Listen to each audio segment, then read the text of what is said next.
Welcome everyone to the IoT Happy Hour, first Thursday of the month.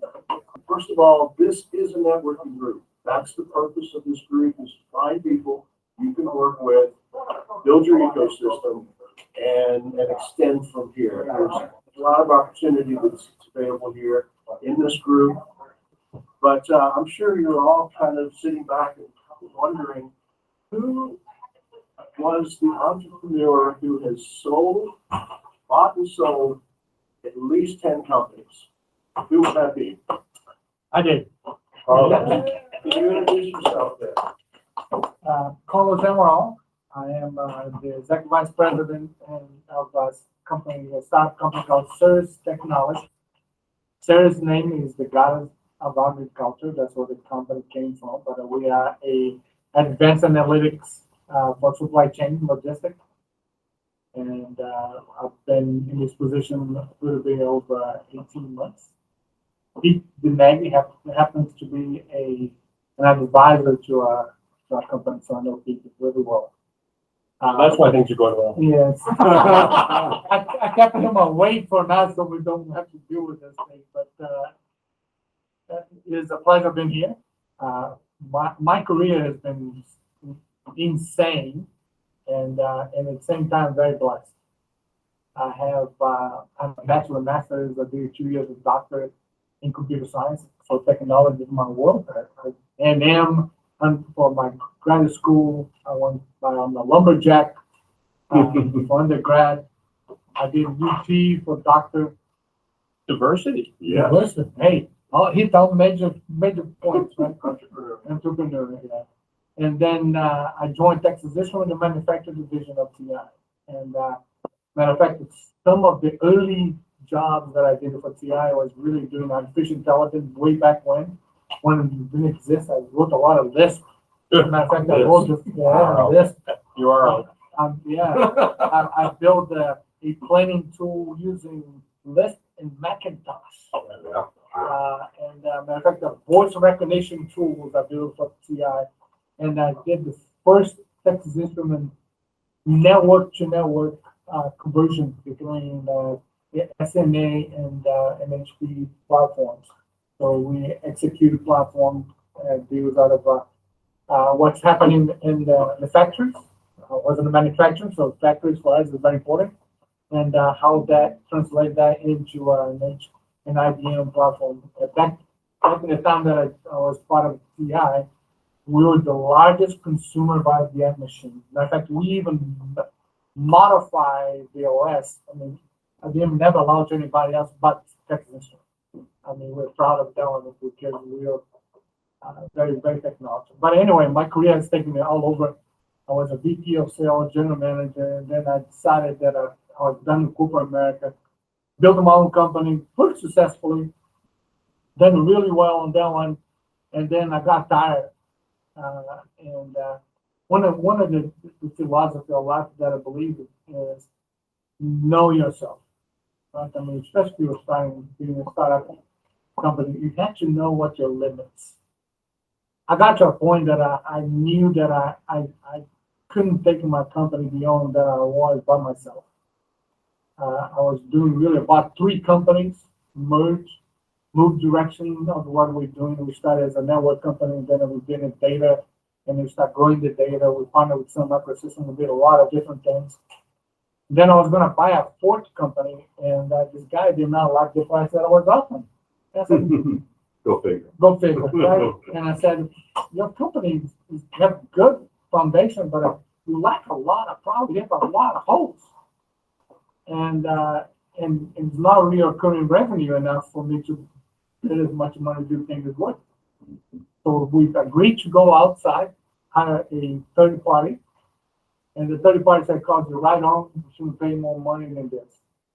And the guy got mad at us, but the outside consultant and myself. So he made my offer. I couldn't refuse, so I sold my company. So he bought you. He bought me. But he made an offer that was really worth for me to step out. So, and then from that time on, I've been doing consulting. I've worked for a bunch of different companies in outsourcing. I spent the last 15 years doing outsourcing advisory. And in that role, I bought and sold many companies, working with big companies and small companies, medium-sized companies that they want to look in IT and how to kind of evaluate companies. And that the last 3.5 years, I was a member of, before joining Series, I was a Deloitte consultant, so I did a lot of M&A. Like I ran a $1 billion M&A IT, and then I kind of managed the whole infrastructure split. And I thought it was the coolest job that I've ever done because they went out, split this $12 billion company into two. And the process of splitting two, the buyer decided to buy a third one and merge it into one in the middle. And this is while we were still splitting the first company.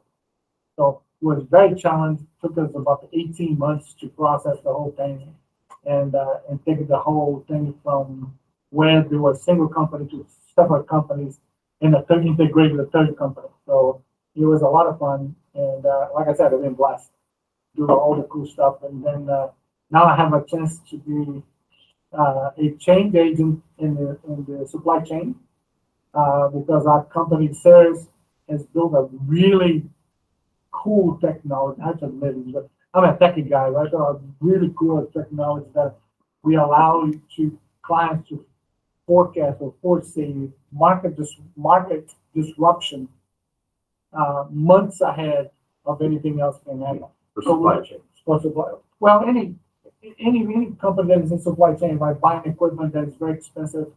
Our major client today is the Fortune 5 pharmaceutical company. I don't know what the name, but it's a pretty big company. And the executive sponsor guys over there told us they have worked with the largest consulting companies in the country. None of them has delivered what we did. And so we're kind of moving ahead on that one. So again, thank you Gary for inviting me. So, I mean, you've mentioned big companies. As a startup, that's the holy grail, right? Go out there and find a customer in the Fortune 500. Tell them a bazillion copies of whatever it is you're doing. For software as a service. Software as a service. I mean, there's all kinds of different ways to do that, obviously. But someone here has experience with actually selling their company to a Fortune 500 company. Would that panelist please recognize themselves? Oh, that'd be me. They will. So, Mike, so Mike Wilkinson with Paragon Innovations. And so I was a CEO of a 7-8 figure company. And now I'm a VP of a $9.5 billion company called TTI, which is the direct subsidiary of Berkshire Hathaway. So, yeah, so Warren Buffett is my boss's boss's boss. So that's where we stand. Anyway, so it's been a really cool thing. If you really want to hear more, advertising plug, next IoT breakfast on the 16th at Sept.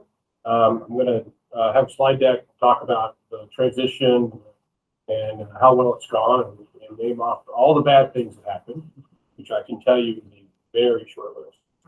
So what does Paragon do? It's a good story. Really. No, it's great. So many times you hear about this stuff and it doesn't go. Oh, I know. I was so worried. I really was. Yeah. I'm going to have a boss. Boss? Boss? What's a boss? Right. 31 Never years had a old, boss. And then my boss took my name, Michael. And we have a rule at Paragon that I was Mike, so I was King, so I get to be Mike. He's Mike Willie, he gets to be Willie. Another Mike, he gets to be something else. So, we have these rules. We've got other Mikes, and they don't get Mike. And then we get Michael Knight, who's my boss. So he gets to keep his name. Luckily, I like to keep mine. So I got lucky. No conflict. Yeah, no conflict. Woo, lucky. So anyway, so Paragon Innovations is an engineering service firm. What does that mean? We design electronic-based products for other companies. So we have our Fortune 500 customer list of electronics, Amaral, Walmart, Siemens, 3M, blah, blah, blah, as well as a bunch of startup companies and smaller companies that come to us to design their next generation products. So we're a group of electrical software and mechanical engineers that do all that. We were talking about diversity earlier, so I'm going to bring that up. We are a diverse company. We take care of the little people. So we're not all Aggies. We hire people from outside. We have It's easier if you are. Yeah, it's easier. And the way it works is if you're an Aggie, I mean, we'll look at the hire. All the Aggies want another Aggie. All the non-Aggies really don't care as long as it's not Aggie. And we've got Vanderbilt, even UT. I mean, we've gone the distance. But all that said, we do have a pretty good group. Love that. We've been around 32 years. And so it's a long time. And we've been acquired for a little over a year. I still have a smile on my face. I think Willie does too. Yeah. So all's good. And he's got a new RV and I got a new boat. So we're definitely all the time. Good. So that's a little bit. All right, so I guess that leaves Eric as the last entrepreneur. So I am the founder and CEO of Object Spectrum, and we are a software company focused on IoT solutions. And sometimes we end up playing the role of systems integrator when it comes to making use of various third-party, off-the-shelf type hardware. Sometimes we work with companies like Paragon, where we're designing custom hardware and putting together an end-to-end solution. And we work in a lot of different industries with a lot of different types of companies. The concentrations, I would say, are in agriculture, smart buildings, and logistics. So, and again, go outside of that too. But and I started this company in 2016, and it was kind of at the early stages of people really getting on the IoT bandwagon, if you will. Even though the concept's been around, we used to call it M2M and telemetry and so on. But it's such an exciting industry to be in because so much of it is greenfield opportunity. It's companies and industries that have never used any kind of technology to do what they do. And suddenly IoT technology, because of the cost and the accessibility of it, that type of thing, has become more accessible now than it ever has been. And it's creating these opportunities. That's what keeps it fun. All right, so tonight's, we titled this The Good, the Bad, the Ugly. So we really would like to get some of those Some of the ugly. good and some of those uglies. But Mike, I want you to make sure that you at least mention some of the good and some of the recent hires that might have some projects. Yeah, well, Up there. our people don't just talk about things. We have people who have products in space. We've hired 2 engineers whose senior project or capstone at the finest university, Texas A&M, is currently up there. CubeSat? No, inside the space station. Oh, very cool. Yes, inside, yeah. Operational for 5 years, so a couple more years to go. And under my supervision and. There you go. That's right. So Willie's my partner co-owner, well, was co-owner, now we don't know just nothing. I'm going to make sure I'll order. That's the bad. Should disclose the company though, right? Oh, yeah. So they don't go out and stuff. Yeah, so anyway, he's a professor at Texas A&M. So if this would have been yesterday, he wouldn't have been here because something was more important, like going to teach students real-time operating systems or capstone senior project, which we're sponsoring a capstone this year. Is there any other place? I know, we like UTD too. We've done some. All right, so Mike, we already know that one of your goods right now is at least you didn't have a boss. Yeah, 31 years I didn't have a boss. I have a boss. What's the ugly side of being an entrepreneur? Oh, the ugly side is payroll. It's all about payroll, cash. Cash was everything. Cash was king. All you was about cash. Cash was everything. The hell with P&L cash. And customer, you need to pay. You got to pay. I don't care. I need the money. Cash was king. With sleepless nights. We've had several miserable ones. So one in particular, the worst was in 2006. We had a layoff of about half the company. Just a perfect storm of 3 projects in. We're all detail. But just in at the wrong time, and we got basically 2/3 of your workforce, and suddenly becomes not necessary. You don't have filling behind it to do that. So I cried like a baby and rolled that ball at night, and promised never I'd do that again. So that was a nasty day. Today, we don't ever have to worry about payroll. Just how. I think it was pretty cool. Money just falls out of the sky.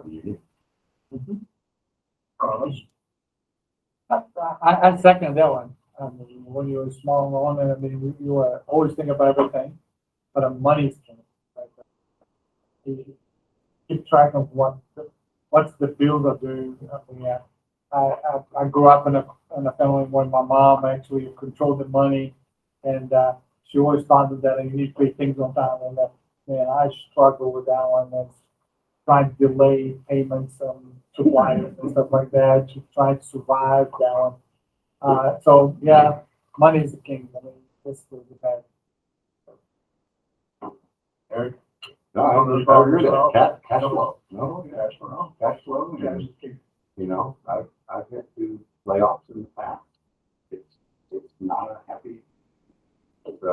And the thing is, you know, I think when a big company does layoffs, you know, the people making the decisions, people doing the layoff, everything's so disconnected. So it's an accounting transaction more.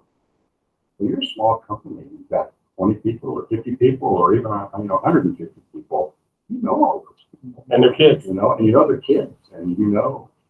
So I mean, you try to do everything you can, but at the same time, it doesn't do good for the company or for the other people that are still there to run the company on the ground. So that's where this term of hard decisions comes in. But it's an unhappy time. You don't want to. I speak from experience with this one. You guys got to the point where you've almost lost your house because you were willing to push the chips that far to the middle of the table to keep the company going. I haven't, to be honest. I've suffered, but also been lucky that I never had to go to that far. I mean, every year that I was the business, my kids always had a vacation. We always travel someplace fun. But they don't realize how tough it was to do the thing. Make sure that we had the money for the stuff and paying the bills and so. I can say I have not been that far. I got a friend who did. She on purpose sold the house, did everything to keep her, to run her business and do her thing. That's a whole different level of funding. We have taken no salary or very reduced salaries and lived not on beans and weenies, but damn close to get through bad times. And the good news is, good news is we did it for the company. It was the right thing to do. I think it was. And It was. You're still here. yeah. But sometimes a little frustrating as an entrepreneur. I'll just point out, I don't always feel like employees always think that way. I would say that the majority of employees we've had over the years, do understand, or especially our long-term has been there a long time, really get it. But I think that can be a little frustrating if people think that you stashed something behind or done something and said, "Oh, we've not brought a check for a while," but it was all for the long-term gain. Yep. And I would say, no, I haven't gone so far as getting ready to lose the house, but yes, I've done the same kind of thing, not take salary for a while. And, and again, nobody's better equipped than the owners of the company to decide if that's the right thing to do or not. And so, you got to look at it you have to try to separate yourself from it and look at it from a objective, standpoint and say, you know what? If I do these things, it's going to be painful and it's not going to be pleasant, but there's a path out of here. And yes, I think everybody has done that. I don't think you're entrepreneurs. So we always think of entrepreneurs as having lots of free time, no boss. Lots of free time. Who thinks of that? Yeah. Right. I'm voting for the 8-day week. Yeah. Let's get it down to 8. That was the setup, but talk to us about your 8-day week. I call this the tyranny of small numbers. Okay? And what happens in the early stages of a company is, number one, you have to have a lot of generalists. Okay? But some skills are hard to find in general. So you have to make some decisions about where your specialists are going to be. Well, okay? But if you have a particular role that's being filled by one person, and that person is sick, the company really feels that, or you lose that person for some reason. The company really feels that. Okay? And so, you look at the the time that's involved. Typically, the people that started the company are the ones that have the skills that the company needs. Okay, so what happens when that guy is sick? What happens when that guy or girl or whatever is leaves for some reason? Okay, that comes back to you, and so you've got a combination of that, and you've got a combination of tasks that are too small to justify hiring somebody for, or too small or too inappropriate for some reason to outsource it. And so guess where all that stuff goes? So there's never a dull moment. As the company grows, this problem starts to go away, and different problems happen, but that problem is very much in the early stage. I think there's always something to do. Always something to do every day. You go home and you say, okay, I'm done. Oh no, there's still this, and this to do. Yep. There's never completely the end. And as far as the generalists and specialists, that's where, you're going to grow. You got to hire smarter people than yourself. You got to go out there. At first you think you're the smart guy, you're the one who starts the business. And really, I know that when we started this, we had to go get smarter people. So we hire smarter people to do those roles, and we rely on them. But even with that, there's just always something every day to do. And I'm working on now this post acquisition to get my work week down to left. I'm trying not to work after 6 p.m. How's it going? I'm mildly successful. And the thing is, it's funny, you get this habit. It's really a habit. I don't have to work ever again. I don't. I admit that. I love what I do. And it's hard for me to kind of separate. But I had a health issue earlier this year, and it said, I got to get a better work-life balance. So I'm making changes for health reasons to slow down a bit. And it's not easy to slow down because I want to do more. Right. I love it. Because it's interesting. Oh, yeah, Fun. yeah. It's fun. It's something fun every day. It was a new project, new thing, new people. Absolutely. And then now with the acquisition, for me, it is meeting new people within the organization, family. There's this whole bunch of other things to learn. And my boss is incredibly smart. The more things to learn from, and I just can't get enough of it. It's like 24 hours a day. Exactly. And when you start up, I mean, you are the president, the secretary, Right. the coffee maker, the builder, Bookkeeper. the bookkeeper. I mean, you name it. You're Yeah, doing I it. vacuumed and he cleaned the toilet. Yeah. I think that was Yeah, I'm drawing the line there, not clean. Me neither. I mean, Not doing that. I read the space for that one. So Yeah. I don't have to do that. That's something that can be easily outsourced. Yeah, we did shortly. Yeah. That's But I mean, you end up doing everything, right? I mean, when you get home, and the wife dad, and when I did that, I had 3 young boys. They want to play with dad, and I had big times that when I was home, not home, and thinking about work. And so that was a really hard thing to do because I love job. As a matter of fact, I worked 24 hours a day. My wife was thinking that was, especially when I was the boy, they were killing me. And I loved it. I love this stupid thing. It's pressure all the time, and I did the same thing when I was in the work. I mean, I just worked for the president of the company, and golly, pressure. I love it, man. Work 24 hours a day, piece of cake. I watched like 350,000 miles, piece of cake. No problem. My wife was like, well, you better be home, right? But I mean, it is kind of fun when you get the bug. It is kind of fun, but it's a lot of challenge. You do everything. Yeah. And what you just said is been my modus operandi for a long time is you find better people than you want. Absolutely. Because one of the things that I believe is know your limits, which I already mentioned that before, right? Know your limits. I know what I'm good at. I really do. I know what I'm good at. I also know my limitations. So if you only think that you're that good, no limitations, you're in trouble. You become arrogant. I know my limitations. So I try to find people that are better than I am or can fill that hole that I have, so it can make us better as a team. Right? I mean, I'm doing right now, finding people that I can do some other things. Like at Thurs, I brought one of the guys that used to work with me in a previous life to do my finance and stuff like that because I know how picky he is. He used to drive me crazy in my project because he was kind of doing the analysis and stuff. and creating the plans for outsourcing. And he was going to this level detail. I said, Jeff, I just need the answer. I don't need explanation. Give me the answer, man. And so I brought him over there because of his skills that I don't have that, and he can do it. That is very, very, very important what you said. I think an important note about entrepreneurs is it's a team sport. What I mean by that is it's a family sport. So my wife did all of our accounting for the work. Willie's wife wasn't active. She did a lot of support work for the company and help with what was teaching and doing other things.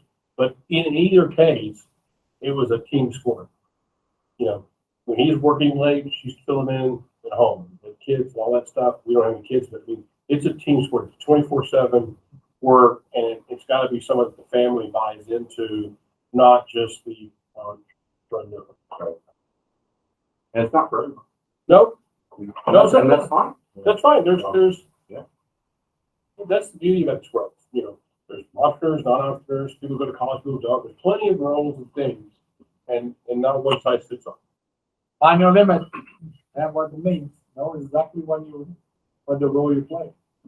All right, so we always kind of have a fond memory of our firstborn and so forth, especially when it comes to like, first business or whatever. But we also have that same kind of mindset when it comes to capturing that first big customer, that logo, that Fortune 500.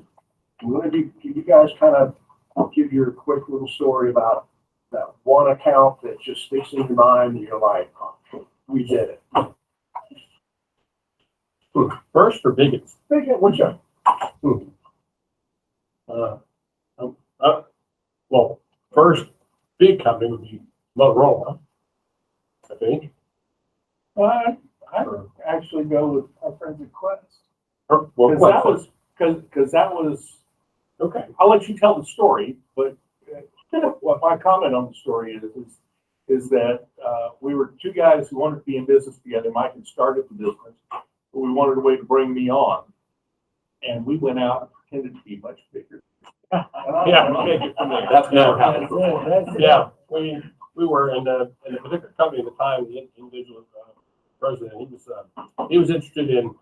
He wanted to restart a local engineering group within the company. And the easiest way was to go first, just go hire some contract company to do that, and then eventually bring them into the fold. And his methodology at the time, which we didn't know, was to hire a firm and then slow pay them and then not pay them, and then now they're broke, so you'll absorb them. Yep. And The strategy. we played along and got really out of cash and pretended like we had all the money in the world. And it didn't work. So that was a lesson. That was a lesson learned on both sides. But yeah, Wait, this is the good story? well, no, I that's what I don't know. We got so many. I mean, the Walmart's, Motorola's, Medtronics. I mean, the list goes out of all these big companies. So I don't know. But Motorola was the biggest. That's the biggest Customer at that time. at that time. We did a lot of work for them, and that was great, and good successes with products for them early. I don't know. How did you open that door? Oh, actually, what the story I want to tell, the story I want to tell, 3M. 1997, 3M. This was great. So 3M, through a silicon manufacturer, recommended us to do work in Austin for their visual systems division, projectors, with projectors, and DLP projectors. And we wanted to do this business, and the guy, Steve Sachs, great guy, director, says, well, no, we want to limit this to people that are local. I was thinking local meaning Austin. And I said, no, but we are local. He goes, like you guys are in Dallas. I said, no, it's fine. I said, please give us a chance. I know that's not what you call local, but we are local. And he says, oh, okay, but I just got to tell you, it's probably a waste of time. I said, well, let's have a meeting. Why don't, this is pre-COVID, pre-Zoom, pre-everything. And I said, yeah, well, why don't we just meet tomorrow at 8 o'clock in the morning? He goes, oh, well, you're probably going to arrange to get a ticket. I said, no, we have a fleet of corporate jets. And we do. And I said, he says, I think you guys are a small company. I said, yeah, we have a whole fleet of corporate jets. And when we're not using them, we let her use them. I'll be there at 8 o'clock. So we show up at 8 o'clock and we do our presentation, everything else, we fly out. And then we said, we're going to get a proposal together. And then he says, oh, you'll probably have to arrange, come down here. We'll take a corporate jet. I get it. Okay. So we come down there. The following Friday, I think it was, made a presentation. We made our presentation of our proposal before other firms in the Austin area had even had their initial meeting because they were on the schedule of, well, we got a call, we'll set the meeting, we'll do something later. And They so, weren't young and strong. so millions later, we were still doing business for 10 solid years until we sold the business. And then we've got other 3 or 4 too. But yeah, that was a great success story with that company. And all because we were local. Well, just thinking through several, and this is over many companies throughout my career. Would you like to hear about Pfizer, the U.S. Navy, GTE, or the CIA? Ooh, CIA. Not the FBI. That's not an appropriate conversation today. That wasn't a customer, but the CIA. So, Now, you're being recorded, remember? So, fine, I won't say anything. okay, I just want to make sure. Yeah, This no. has happened to me before. I've not been able to publish.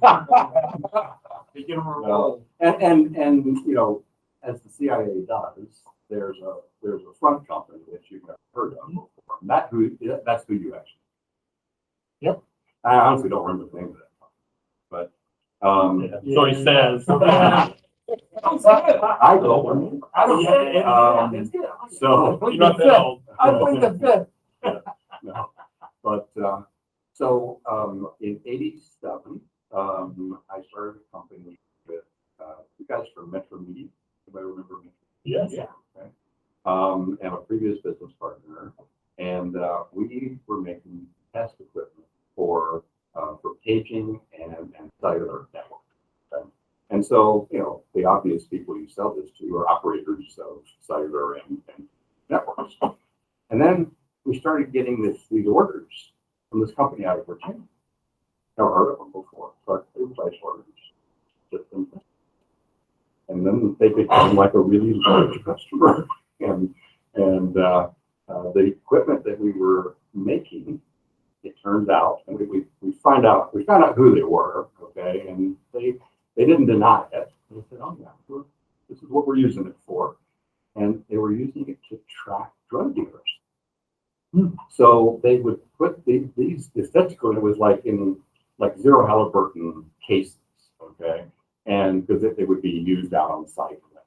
They would take the test equipment and they would put it at airports and train stations and other places. And they would use it to capture local traffic going to and from certain numbers locally. And they use that information to keep track of drug dealers that were. Were they tracking your number? I don't know. Yeah. So anyway, so that was pretty interesting. Well, they turned out to be pretty. They never had any problems. They never called for support. Bought their equipment and went about their business. Wow. It was good. Carl, you want that or another question? No, I'll take that one. I think my claim to fame, I think it was when I closed the deal with Sun Microsoft. Oh, good. Yeah. I mean, my company was was doing really well with in the world of data analytics and data install. And so I did some work with City, and I started to hiring guys that came from Sun Microsoft. And Sun Microsoft didn't need the help. So because they were selling product and didn't have anybody else to install the big sandbox, right? This big story that network. So I met up with some of the VPs over there. Through a friend of mine connected me to the guy. I flew to California, San Francisco area, and met with the guy, and they allowed me to put my price and the price work. We pre-agreed. So from that time on, I didn't have to do anything. They sold it for you. They sold for me. Yeah. They just said, Carl, I need 2 guys to go do the work in this location. And can you do it? Sure, why not? So, I mean, it was the greatest deal that I signed up. I mean, that was by far the best one. So can you guys address the mindset difference between a CEO, owner versus 9 to 5 individual? I think it's completely different. It's just, the owner CEO is all about the big picture. It's the customer. We talked about who's your boss or your mission. The customer's the boss. I joke and say I haven't had a boss in 31 years. No, it's actually quite a relief. I now only have one boss. Right. I mean, really. I mean, at the end of the day, I have less bosses now than ever. We still have a customer, but I really report to one for my scorecard. In the past, it's always been all the customers. So it's constantly with the customer, what the customer needs, what the company needs to do to grow, and it's news. I don't mean, which news service. I just mean what's going on in the world and all that How's that stuff. gonna affect How's that you? going to affect you? I mean, you think what happened on the first week of March in 2020. Right. I mean, I'm like, oh shit. Right. Are we going to be out of business? Because are we going to be more business, less business? I have no idea. Nobody. Do we need PPP money when that came in a few months later, whatever? So do we need that? Are we going to need that? I don't know. I have no idea because I don't know what our customers are going to do. They're going to stop developing. Well, it turns out 2020 was the second highest top line revenue, best bottom line revenue year we've ever had. Wow. How would I have known that? There's no way. But you have to think about it all the time. Your employees are working remote. What do you do? And what do you do to protect? I mean, you're constantly thinking about this stuff. And I'm not saying employees in that period didn't have their own issues to think about. But in general speaking, I think employees, they go home at 5 o'clock, kiss their wife for the most part. And we've got a really dedicated staff who do think, we have several guys who all they do is go home and do more work or do research. But they get to go home, kiss their wife, and not necessarily worry about some of the details, especially upcoming financial issues or receivable issues, or even payables, and blah, blah, blah, all that stuff. And there's kind of I don't know, I'll stop with that. Yeah, I would add on to that and just say that one of the things about being whatever title you want to have, but running the business,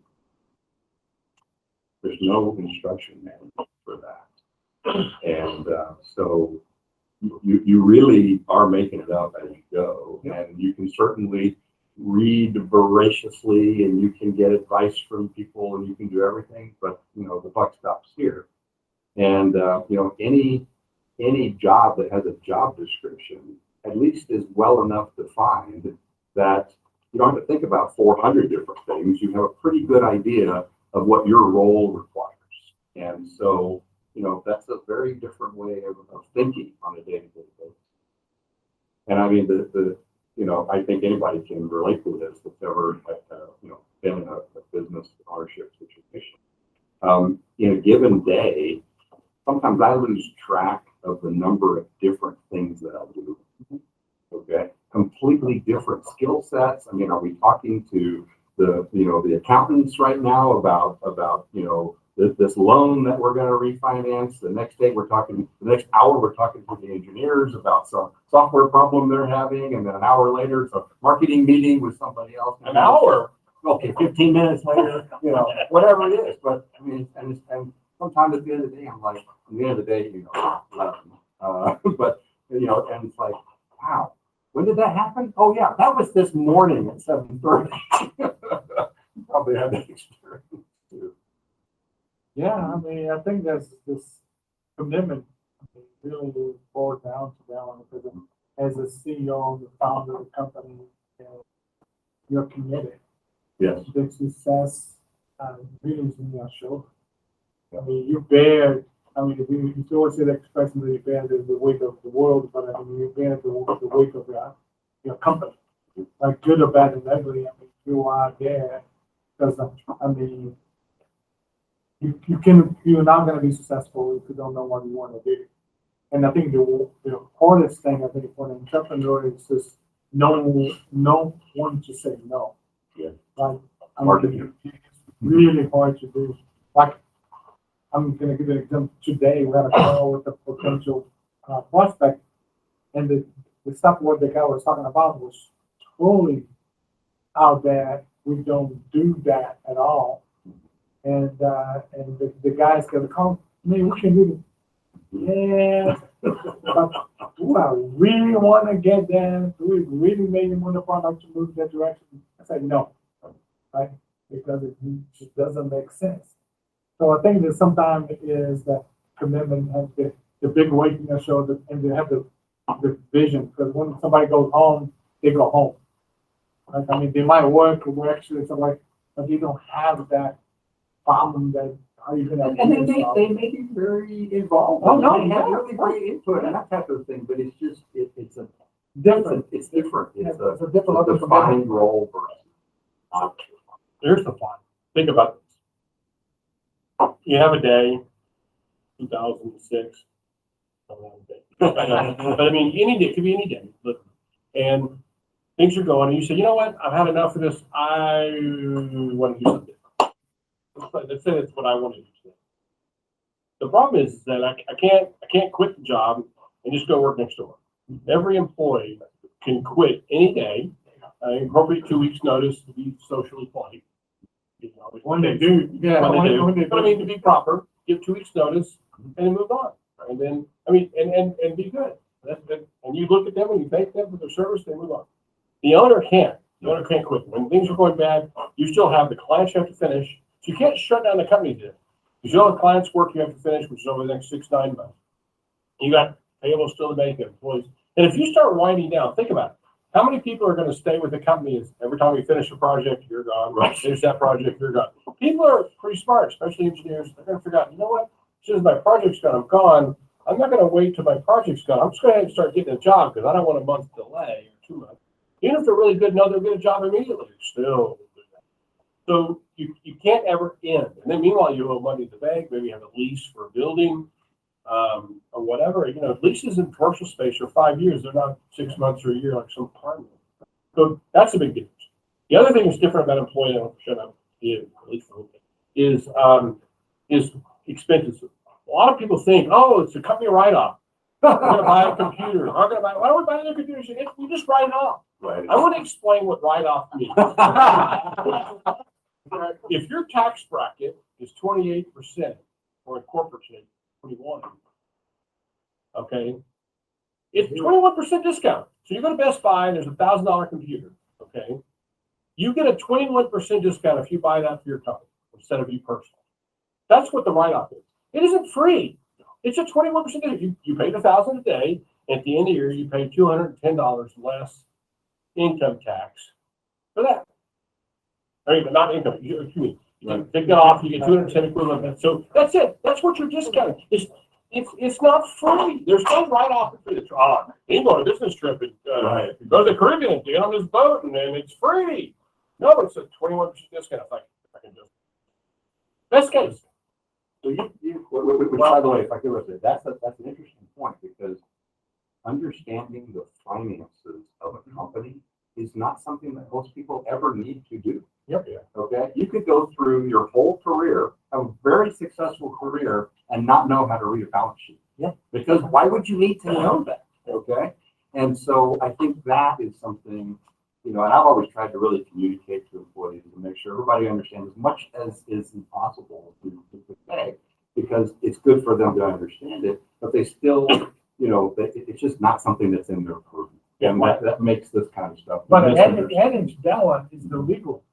True. I mean, golly, matter of fact, the CEO of my company, and he was giving advice, well, you shouldn't know what about the details. Well, that's to give you that idea. You have to understand what the legal documents you're signing, man. I said, you're just insane.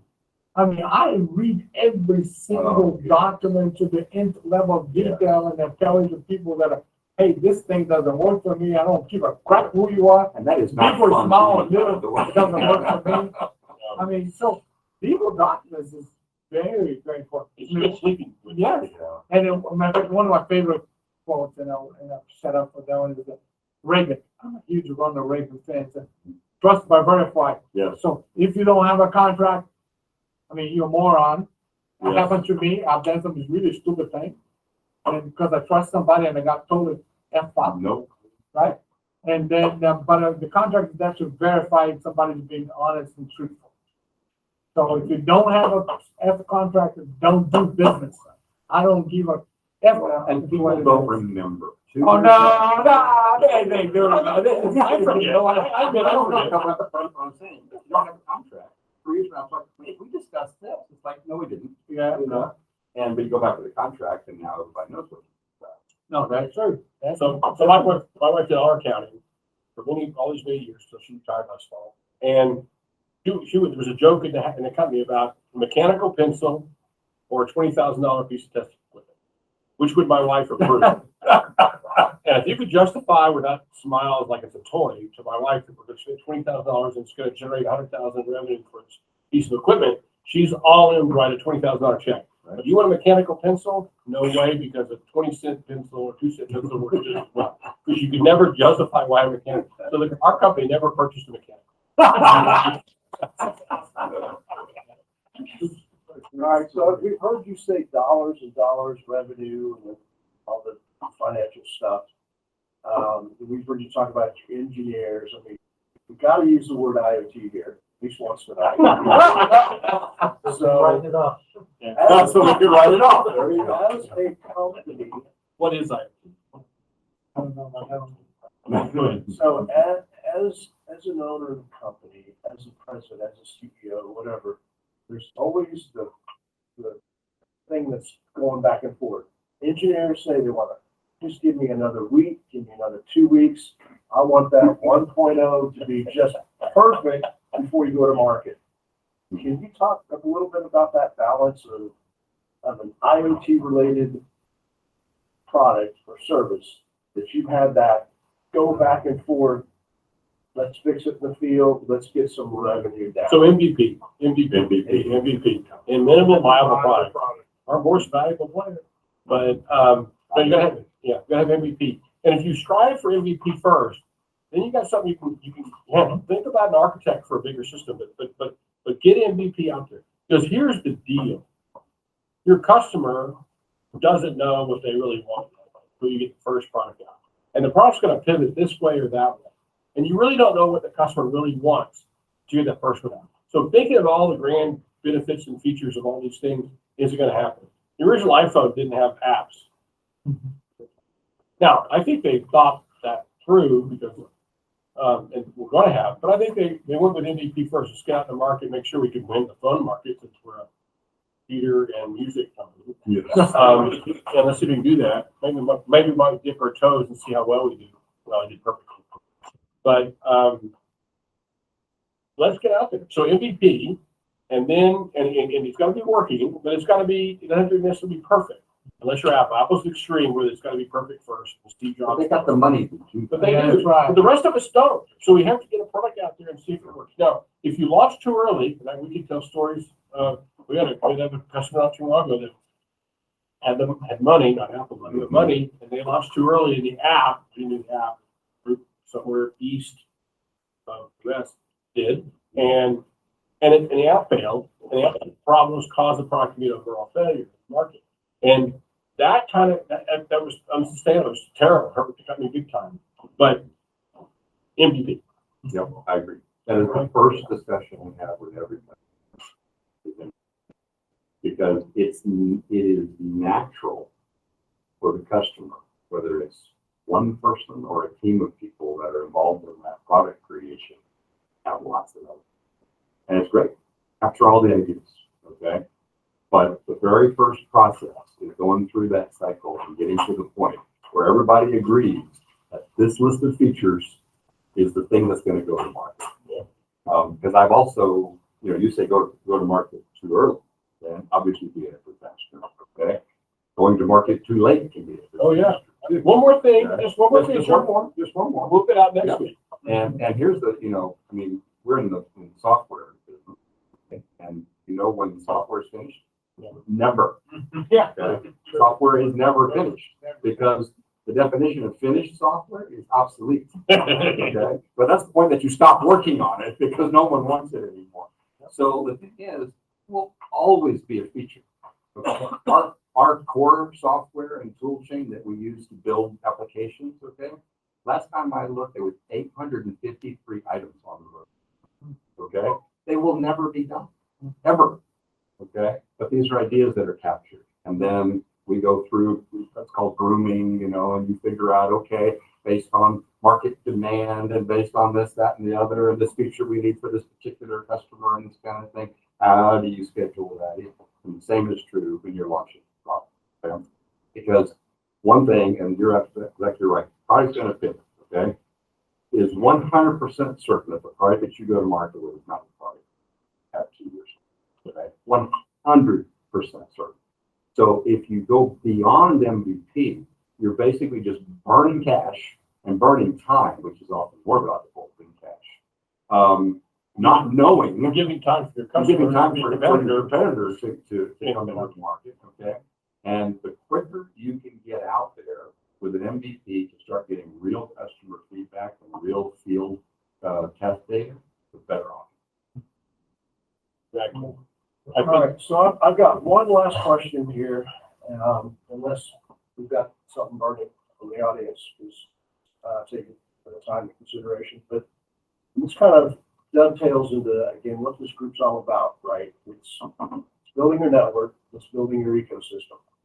Can you guys just kind of close on how you've been able to build an ecosystem around your particular company so that you're able to actually have a product or a service that you can go to market with versus just what your company provides as a small piece of a big solution? Well, let me start with switch because I talked quite a bit the last time. Really? Yeah. and I like to talk as well. So. No, I'm just kidding. One of the things that I've been blessed, like I mentioned before, I did a lot of stints in a very large company. And what are we doing in supply chain logistics at this and other company? I mean, I work quite a bit with my former colleagues at Deloitte and some of the, but I work quite a bit on outsourcing companies that are the Wipro, the TCS, the IBM, Accenture. I know all those guys. So I kind of leverage quite a bit of those guys to be my partner. I have one a really close friend of mine. He used to work for Wipro. When I stopped talking to them, Wipro about helping resell products, he said, "Oh, let's hold up. I'm going to be in the VP and build a company. Let's reconnect them." Now he's the number one reseller because of that one, because he saw the benefit of what we offer, and we have a bunch of projects and an opportunity with the pipeline to do that. So I'm leveraging existing friends, connections. I don't do much of this anymore. I did quite a bit on my previous company. In fact, that's how Gary and I know each other for many years, way back when. But because I've been spending quite a bit of years working with the electronics and the likes of the world and the outsourcing world, I can leverage my buddies and that principle. I'd say brand. Brand is everything. You build a brand. Brand is not a logo. A logo is a minor little detail in the brand. Our logo has been the same since 1995. That hasn't changed. That's just a logo. Brand is everything. It's how you present yourself, your company to the world. So when you go to a networking event, when you have a customer, when you have a vendor, how do you work with them? How do you work with your bank? Your attitude, your culture, and how you make that work is everything. And so with that comes core values. For us, it's integrity first, it's courage, it's accountability, it's respect, and community service. Okay? Those are very important things, and you should have your whole company understand that. You should, embrace those. But brand is everything. And when that brand gets built, that's what people buy. Okay? There are more people who know Paragon who've never used our services, but have a high feeling about Paragon. It's because others have said something, and we've seen the brand, and we've been around with them. And a lot of them, 32 years, our customer list, and our Wall of Fame in our office.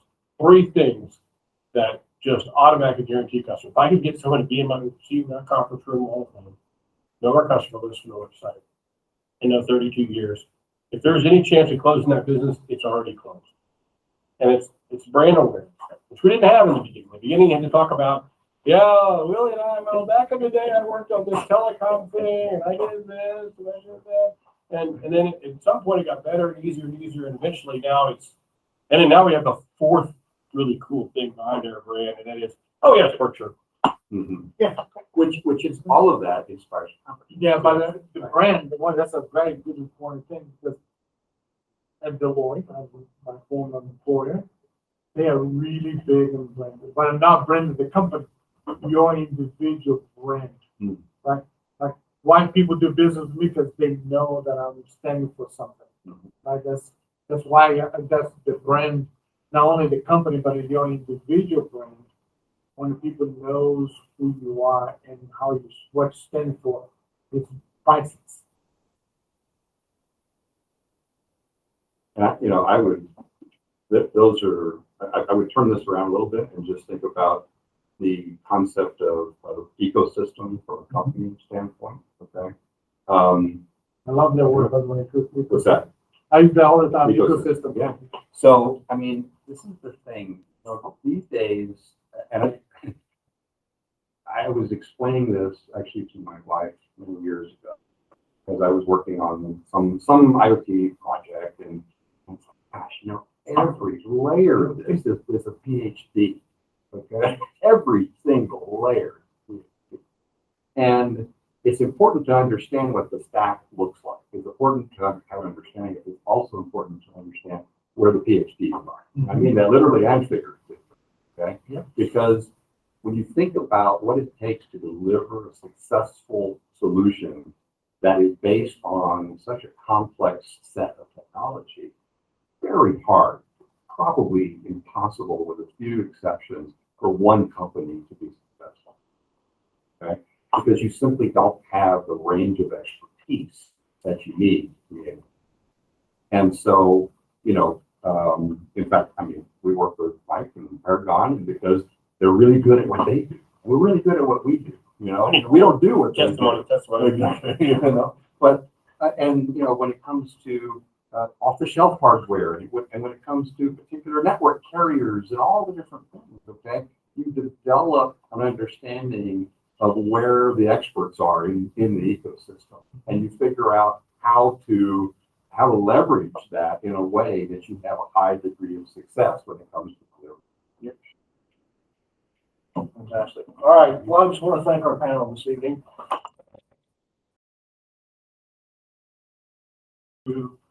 As we advertise, had something to do with going back to the moon. Now, I know that that's a project that you've been It's working got on. nothing to do with why we're here tonight. I know that, but it's kind of cool. I'm intrigued. Yeah. I didn't know it. I thought it was him. I thought it was him. Really? No, I don't know anything. So if you could just touch on that, and then the I will. fact that you are serial entrepreneur. You have probably counting the lawnmower you started. I did. At 13. I did. I was 10. But that counts. So anyway, Oh, that counts. I don't actually count that, but maybe that should. did you have an employee? I did actually. There you All go. right. Yeah. So back to the moon, really back to space, which is the website, gobackTospace.com. So this is kind of it's kind of a passion project for me. This is an organization that was founded by a woman named Danielle Russo, who is the granddaughter of Apollo 14 astronaut Stuart Russo.